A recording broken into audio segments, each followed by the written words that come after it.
വെള്ളിയാഴ്ച ദിവസം പാതിരാത്രി 12 മണി. കൂരിരുട്ട്. അങ്ങ് ദൂരെ നിന്നും പട്ടികളുടെ നീട്ടിയുള്ള ഊളിയുടെ കടവവ്വാലുകൾ ചിറകടിച്ച് പറന്നുപോയി. പെട്ടെന്ന് ശക്തമായി ഇടിവെട്ടി. കോരിച്ചൊരിയുന്ന മഴ ആരംഭിച്ചു. ഓടിക്കിതച്ച് വീട്ടിലെത്തി. കതക് തുറന്ന് അകത്ത് കടന്ന ഞാൻ ഞെട്ടിപ്പോയി.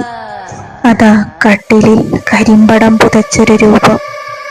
ചുറ്റുപാടും നോക്കി, ആരെയും കാണുന്നില്ല.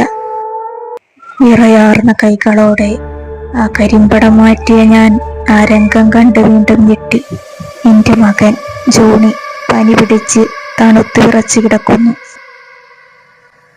ആയതിനാൽ അവന് 2 ദിവസം ക്ലാസ്സിൽ വരാൻ സാധിക്കില്ല. അവന് 2 ദിവസത്തെ ഹാജർ നൽകി കയറ്റണമെന്ന് അപേക്ഷിക്കുന്നു എന്ന് ബാറ്റേൺ ബാസി, ഡിറ്റക്റ്റീവ് നോവലിസ്റ്റ്.